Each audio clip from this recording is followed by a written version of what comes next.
when Pete here climbed it, he used a little bamboo cane as a stick clip to stick that third bolt. And I thought I'd do the same with a little bamboo cane.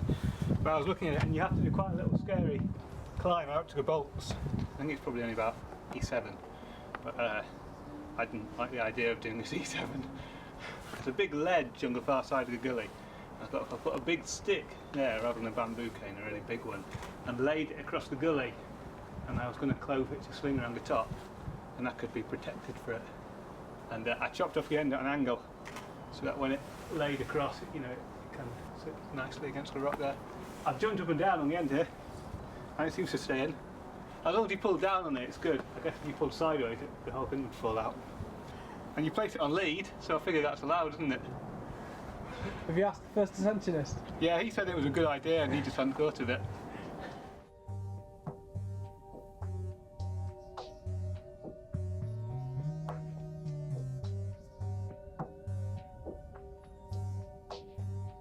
So the gear on this route is some aid climbing bolts. I think obviously you don't place bolts on grit anymore, but it was done as an aid climb originally, and there's no natural gear in it, so they bolted the way up it, but it was, I don't know, in like the 50s or 60s, something like that.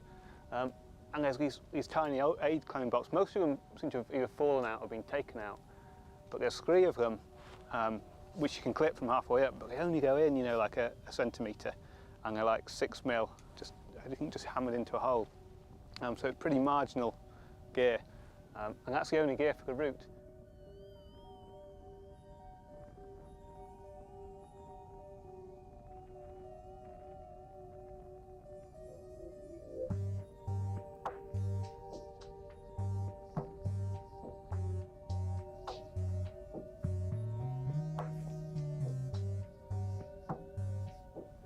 I've had a couple of days looking at this route. I came up on my own in the winter when it was very cold, and I abseiled down it, and I kind of felt the holds and gave it a little fondle.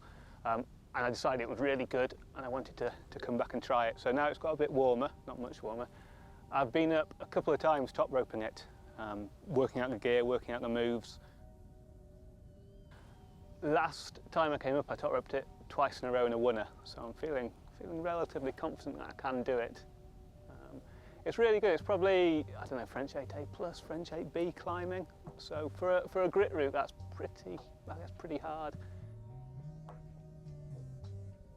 It's sustained, climbing up this big overhanging prow, lots of heel hooks, lots of little crimps, quite physical for grit climbing. But yeah, stunning climbing, really, really good.